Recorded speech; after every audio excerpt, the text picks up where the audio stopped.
시간이 또 일주일이 지났어요. 지난 한 주간 우리 어땠어요?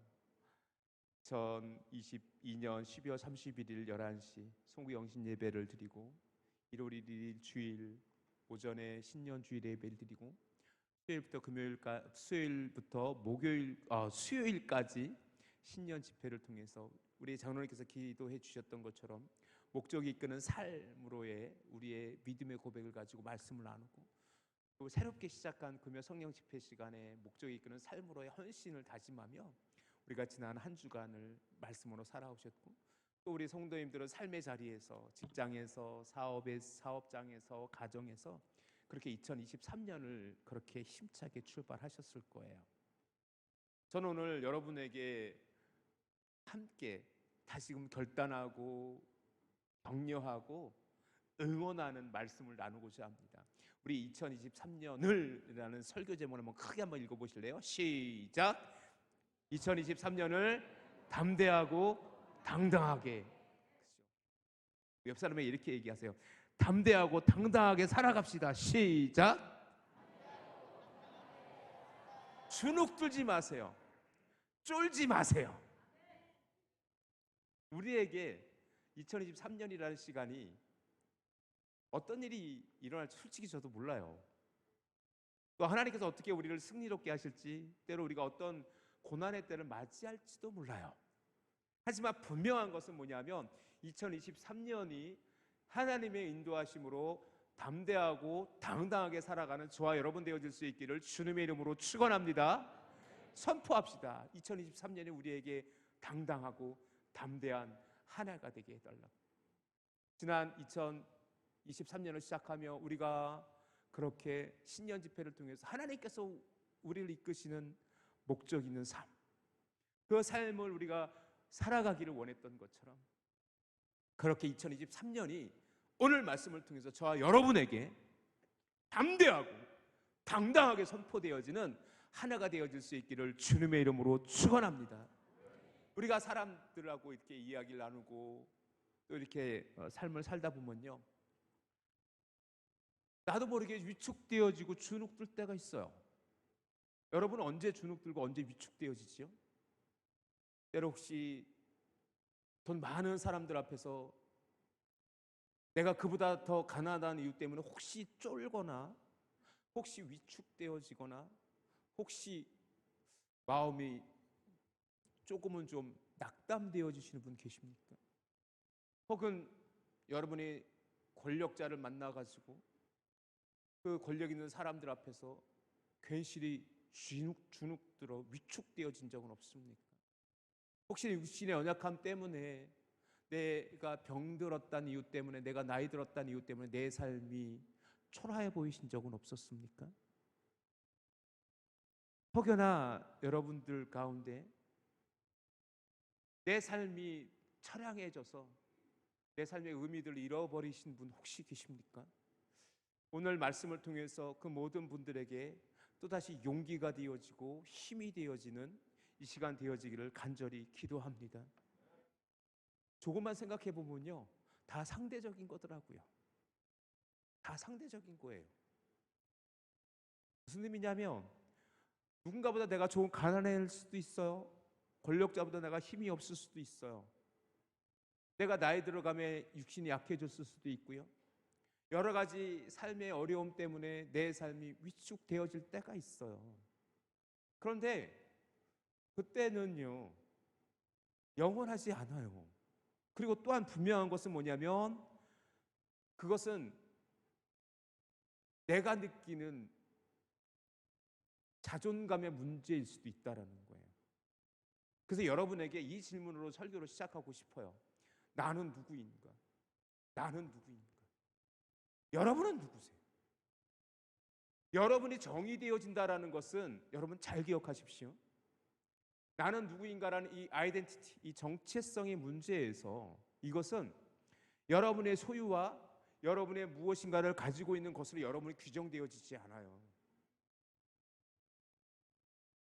즉 뭐냐면 여러분이 갖고 있는 물질 혹은 사회적인 명성, 명예, 권력 혹은 그 젊음이라든지 혹은 또 다른 기타 등등으로 여러분이 규정되어지지 않아요. 그것은 상대적인 거예요.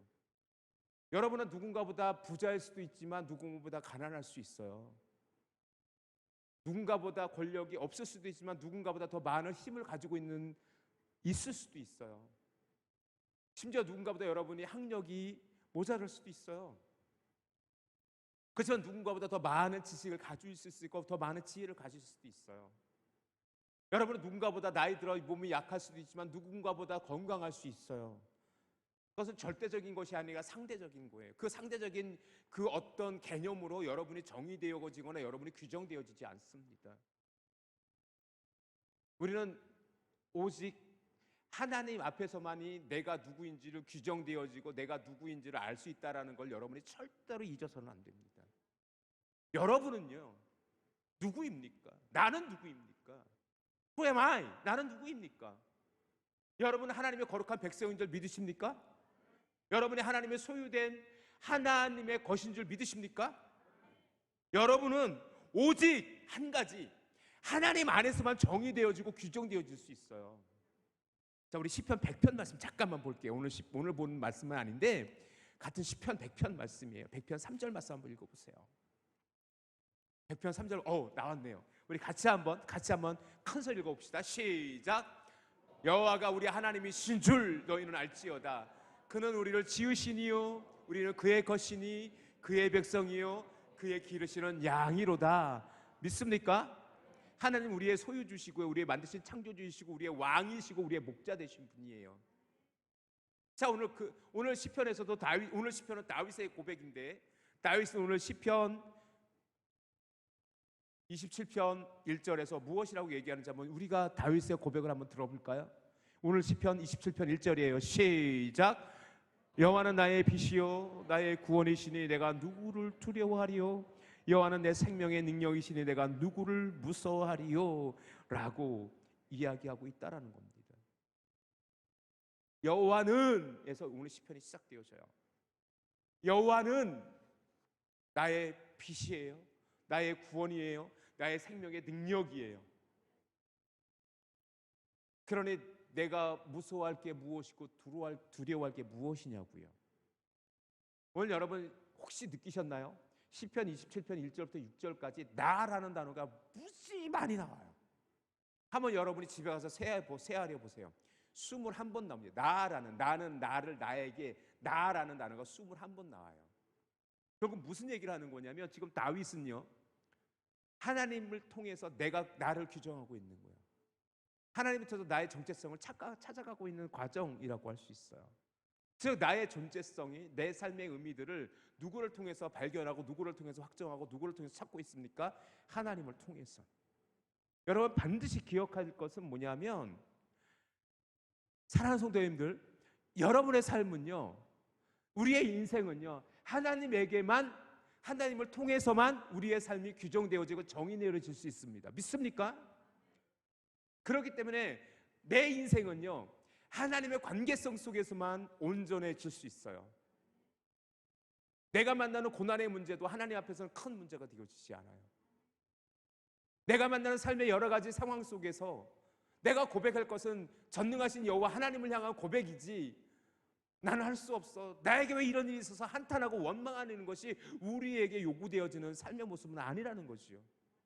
오늘 시편에서 1편에서 시편 27편 1절에서 이 다윗은 분명히 뭐라고 기록하고 있습니까? 여호와는 나의 빛이시오 나의 구원이시니 내가 무엇을 두려워하리요? 나의 생명의 능력이 되시니 내가 무엇을 무서워하겠느냐라고 선포하고 있잖아요. 자, 이 시편을 쓸 때에 다윗은 어땠을까요?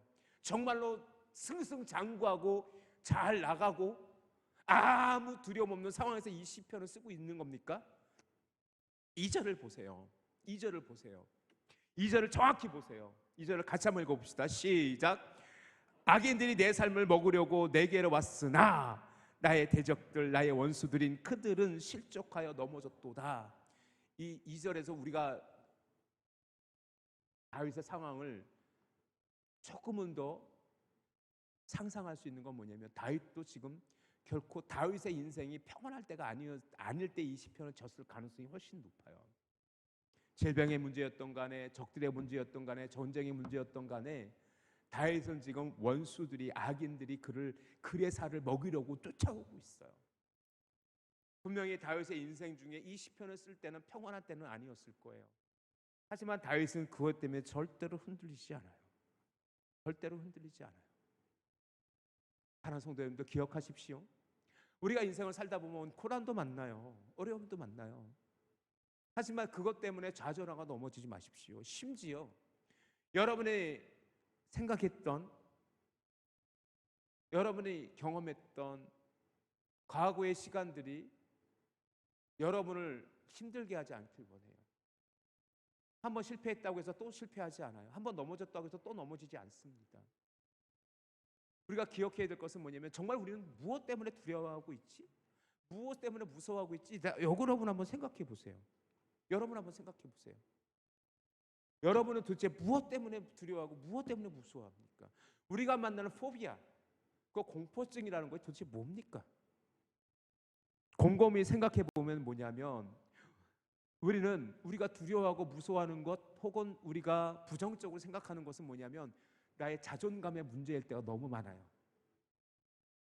내 과거의 경험에서 내가 실패했어, 내가 넘어졌어, 그러니 뭐예요? 내 인생은 잘 풀리지 않을 거야. 그런 생각할 때가 너무 많다라는 거죠. 마치 우리나라 속담에 자라보고 놀란다는, 소뚜껑 보고 놀란다라는 속담이 있듯이, 우리가 작은 부정적인 경험들이 있을 수 있어요. 그런데 그것을 우리는 트라우마라고도 얘기해요. 실패의 경험, 때로는 사람과 사람 사이에서의 깨어지는 관계, 갈등의 문제, 그것이 해결되어지지 않으면요, 그 관계가 회복되어지지 않으면 그 트라우마에서 벗어나기가 굉장히 어렵습니다. 문제는 뭐냐면, 그것을 어떻게 극복할 것이냐, 그것을 어떻게 내가 하나님 앞에서 해결할 것이냐는 저와 여러분의 중요한 숙제일 수도 있어요. 하지만 중요한 건 뭐냐면, 그것 때문에 여러분의 삶이 또다시 두려움에 빠지거나 부정적인 생각, 난 할 수 없어라는 그런 생각들을 가지고 있다면, 그것 때문에 여러분이 또 여전히 2023년에 아무 희망 없이 지금 이 자리에 앉아 계시다면, 여러분이 다시금 그 문제가 해결되어지고 오늘 설교의 제목처럼 담대하고 당당하게 2023년을 살아갈 수 있는 저와 여러분 되어질 수 있기를 주님의 이름으로 축원합니다. 제가 목회하면서도 그런 경험을 되게 많이 해요. 교회 사역을 하다 보면 정말 저를 정말 힘들게 하시는 분들이 누구냐면, 우리 교회는 한 분도 안 계시지만 부정적인 생각을 하시는 분들이에요. 에이, 목사님 안 돼요. 아, 우리 교회가 그거 어떻게 해요? 아, 우리들이 어떻게 해요? 말도 안 되죠. 제가 교육부서만 10년을 넘게 했어요. 제가 20살 때부터 교육전사를 시작했어요. 그리고 목사 안수 받는 32살까지 교육부 전담이든 파트타임이든 그런 사역을 계속했었어요. 여러 교회에서 수없이 많은 선생님들을 만났어요.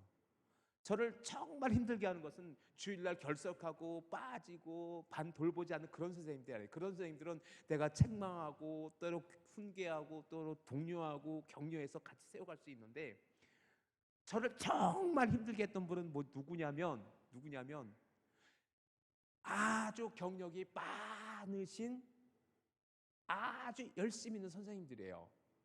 왜냐하면 제가 새로운 목회 계획을, 새로운 교육 계획을 세워서 우리 이렇게 합시다 그러면 꼭 토를 다는데, 어떤 토를 달아요?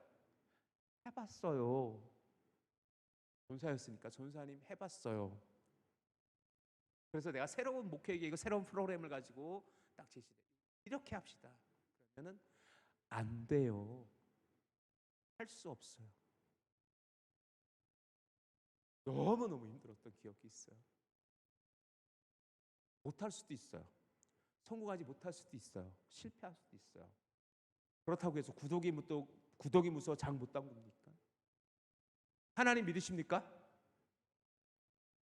하나님 안 믿으세요? 혹시 하나님 안 믿습니다. 손 들어보세요. 하나님 믿는 애가 이 자리에 앉아 계시겠죠? 여러분께서 하나님께서 함께 하심을 믿습니까? 그러면 여러분 기억하십시오. 하나님께서 우리에게 요구하시는 삶은 우리 관점에서의 승리가 아니라 하나님께서 승리케 하심이에요. 믿습니까? 그렇다면 우리는 뭐에 실패할 수 없는 인생을 살아가는 것이요. 살아가다 보면은 여러 가지 어려움도 만나게 돼요. 그렇다고 해서 좌절하고 낙심할 겁니까? 그렇다고 해서 매번 쓰러지고 넘어져서 헤어나오지 못할 겁니까? 심리학자들이 포비아라고 이야기하는 그 공포증에 대해서 최소한 인간이 느끼는 공포가 75가지가 있대요. 엄청나게 많아요. 엄청나게 많아요. 여러분, 대표적인 게 뭐예요? 고소공포증, 폐쇄공포증, 이런 공포증 있잖아요. 그런 공포증들이 현대를 살아가는 우리들에게 얼마나 두려움을 줍니까? 그것 때문에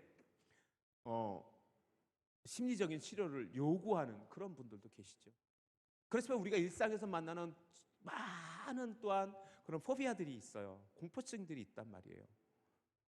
2023년을 살아가는 우리 대한민국 이 땅에서의 지금 신년초의 최대 화두로 떠오르는 게 뭡니까? 전쟁의 공포 아닙니까? 실제적으로 이 지난해 한 해가 코로나19였던 공포스러움도 있었지만 러시아와 우크라이나의 전쟁을 통해서 전쟁의 참혹함을 봤어요. 그런데 지금 2023년을 살아가는 우리 이 땅 한반도의 문제는 어때요? 외국에서는요, 외국 언론들은 뭐라고 얘기해요? 언제 전쟁이 일어나도 이상할 것이 없는 상황으로 번져가고 있어요. 북해에서는 계속 미사일 쏴대죠. 계속 핵 개발, 계속 다시 이제 옛날에 그 AIA에서 했던 그 핵 억제책을 통해서 봉쇄됐던 핵 연료봉을 다시 열고 있어요. 그리고 우리가 바로 몇 주 전에, 2주 전에 우리는 뭐예요? 북한에서 무인기가 와서 대통령 용산 기지까지 촬영했을 것이라는 가능성이 언론에 제기되기도 했었어요.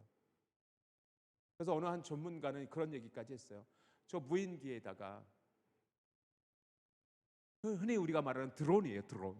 드론에다가 생화학 무기든 살상 무기를 우크라이나에서 러시아를 공격할 때 드론 전쟁을 해서 드론으로 무기 삼았잖아요. 드론을 가지고 공격했잖아요. 그래서 치명타를 주기도 했었잖아요. 그런 식으로 언제 드론을 가지고 국지전이 우리나라에서 전면전은 안 했지라도 북한에서 의도적인 살상 무기를 이 땅에 보낼 수도 있다라고. 이 한반도에서 그래서 전쟁의 위험성이 지금 극도로 높아지고 있는 것도 현실이잖아요.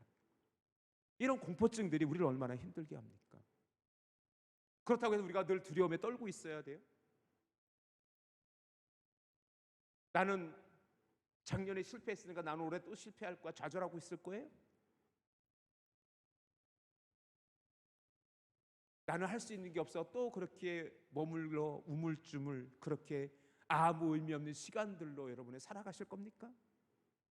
사랑하는 성도 여러분, 기억하십시오. 하나님께서 원하는 삶은 그런 삶이 아니라는 거예요.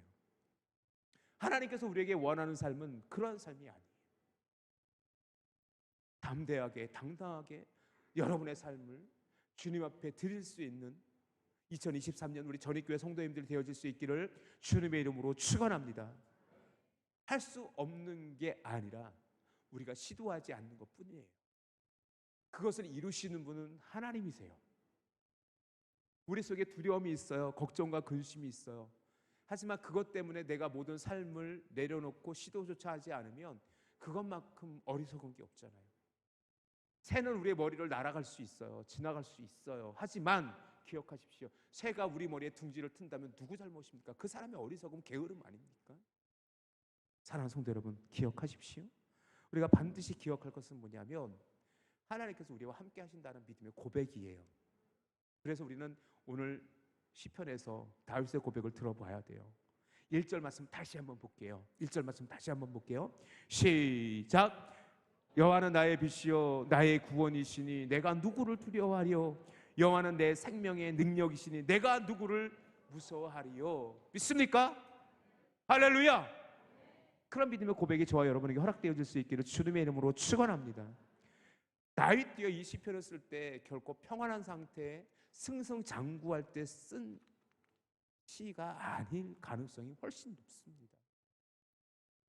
2절에서 우리가 읽었던 것처럼 여전히 악인들이, 대적자들이, 원수들이 그를 삼키려고 했지만 분명히 다윗은 뭐라고 기록하고 있습니까? 그들이 실족하여 넘어졌다라고 이야기하고 있잖아요. 누가 승리케 하신 거예요?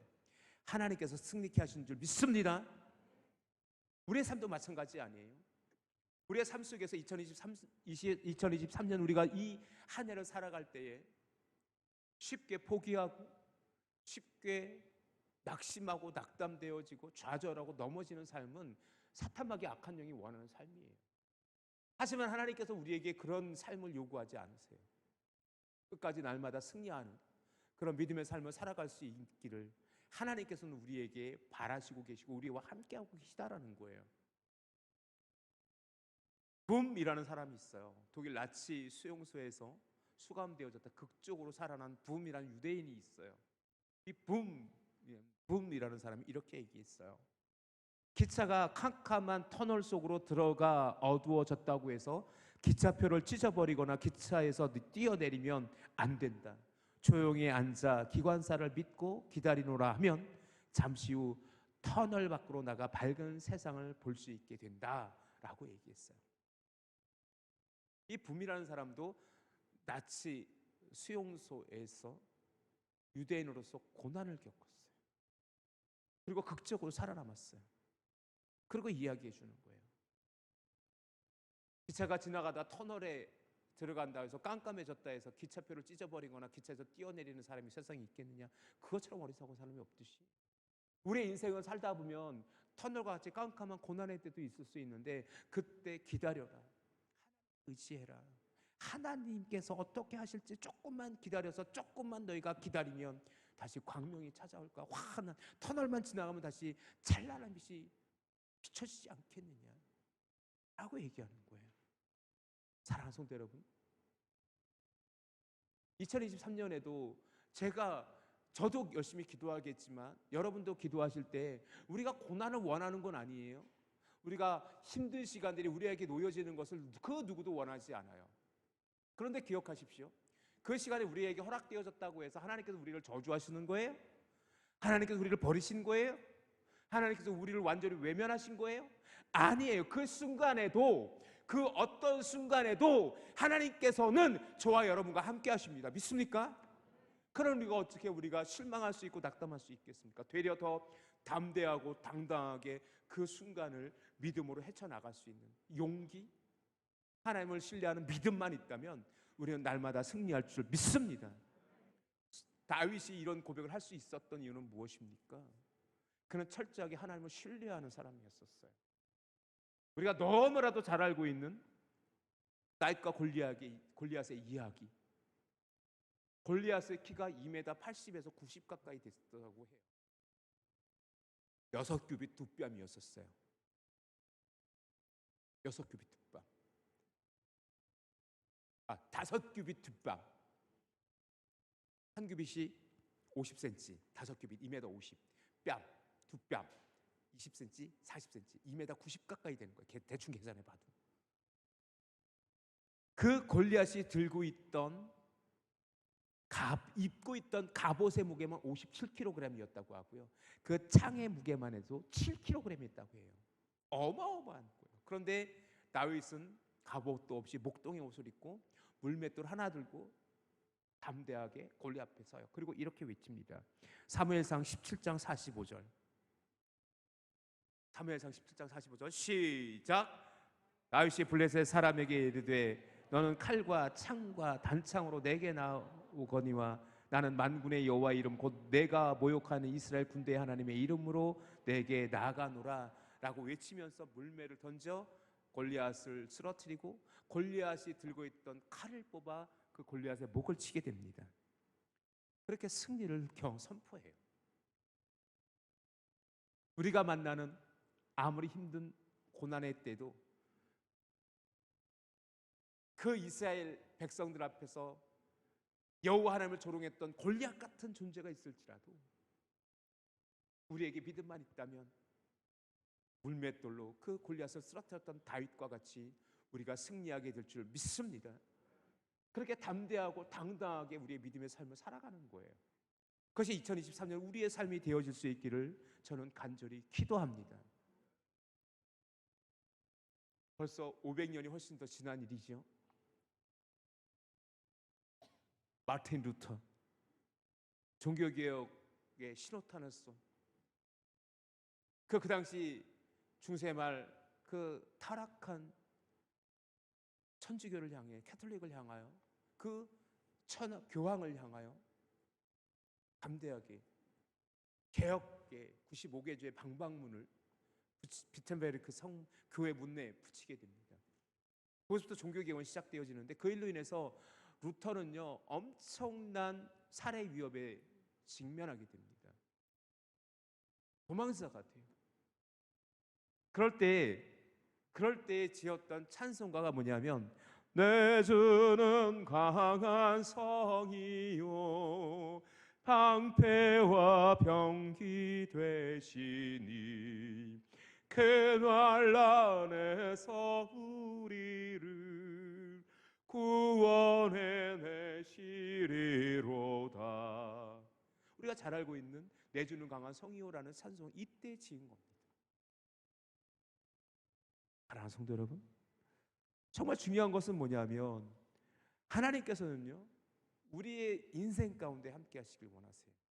그리고 우리가 날마다 승리하는 삶을 살기를 원하세요. 우리가 평탄한 삶을 살아갈 때 우리가 승리의 계가를 부를 수 있는 것이 아니라, 고난의 때에, 환난의 때에 되어 하나님을 의지함으로 말미암아, 하나님을 온전히 바라보는으로 말미암아 승리하는 삶에서 승리의 계가를 부를 수 있는 그런 삶이 진짜 승리하는 삶 아니겠습니까? 그러니 어때요? 우리는 날마다 오늘 설교의 제목처럼 담대하고 당당하게 그리스도인의 삶을 살아갈 수 있어야 되는 거죠. 오늘 다윗의 삶이 그러했어요. 우리 본문 3절 한번 읽어보실래요? 3절을 잘 읽어보세요. 잘 읽어보세요. 시작. 군대가 나를 대적하여 진칠지라도 내 마음이 두렵지 아니하며 전쟁이 일어나 나를 치료할지라도 나는 여전히 태어나리로다. 옛날 성경 안연하리로다. 쉬운 말로 나는 평온하리로다 라고 했어요. 자 보세요. 군대가 나를 대적하여 진칠지라도 내 마음이 두렵지 않으며 전쟁이 일어나 나를 치료할지라도 나는 여전히 뭐예요? 나는 아무 상관없어요. 태어나리로다. 안연하리로다. 영원하리로다.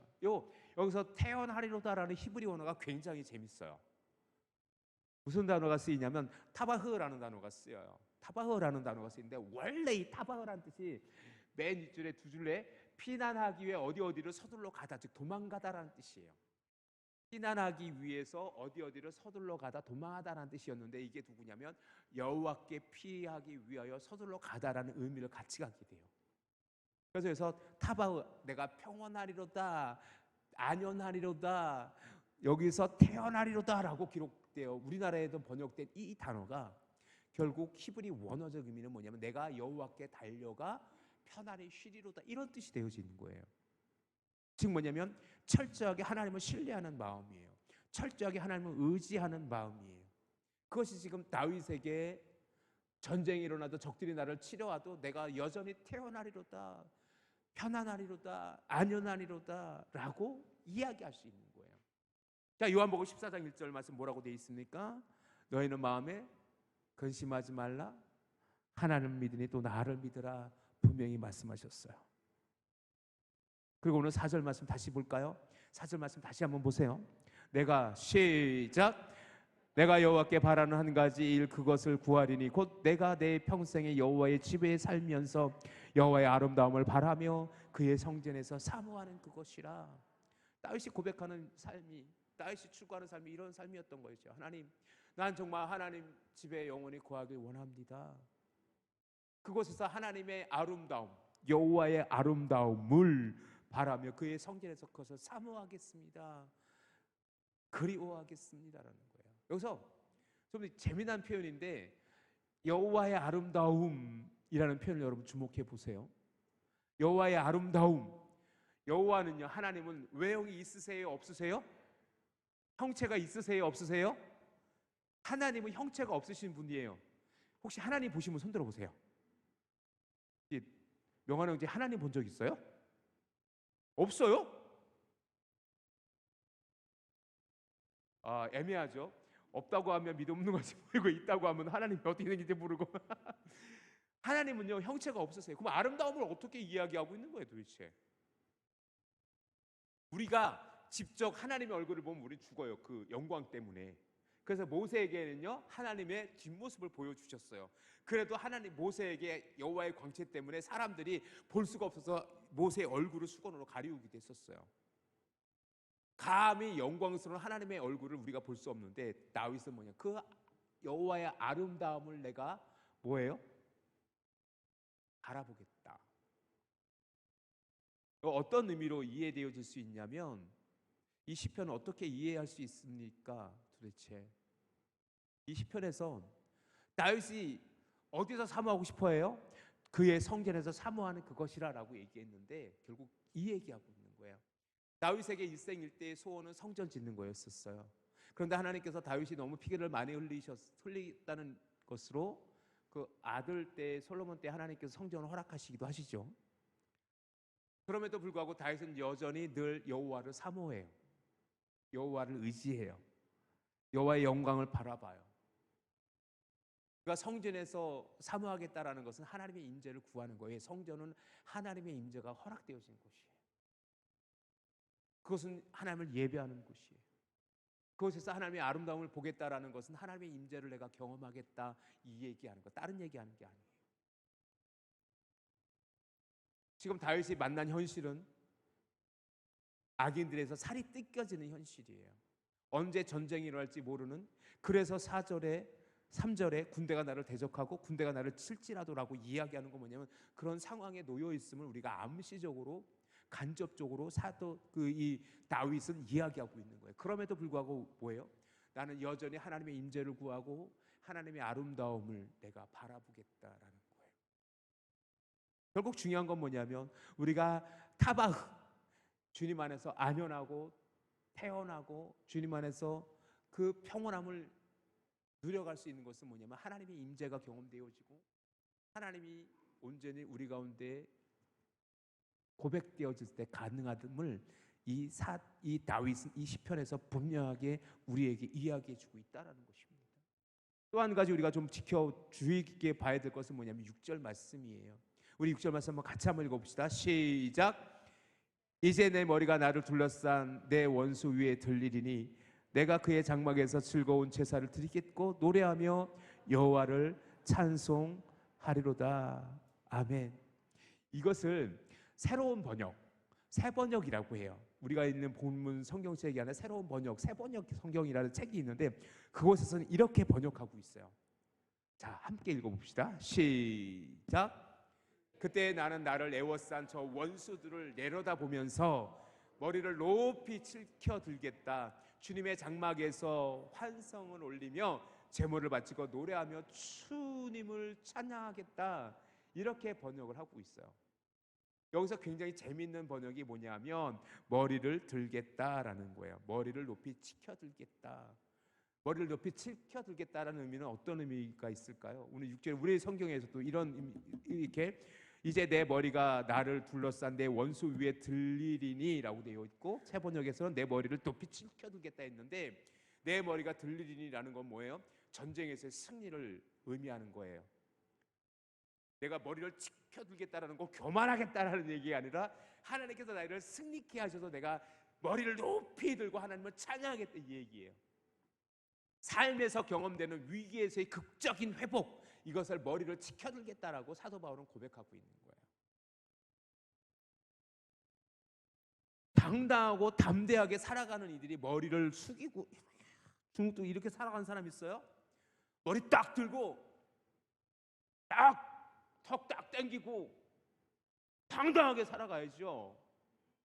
주눅들지 말고 살아가야죠. 이것이 하나님께서 우리의 그리스도인의 삶에서 요구하는 승리자의 삶이라는 거예요. 그리고 그 속에서 하나님께서 나에게 승리하심을 믿고 그 하나님을 목소리 높여 찬송하겠다. 이것이 다윗의 고백 아닙니까? 사랑하는 성도 여러분, 우리의 삶이 2023년 우리가 살아가야 될 이 삶이 이러한 삶이 되어질 수 있기를 주님의 이름으로 축원합니다. 결국 하나님께 내 찬송을 드리겠습니다 라고 고백하는 거예요. 다윗은 여러분의 삶에서 이 찬송이 끊이지 않기를 주님의 이름으로 축원합니다.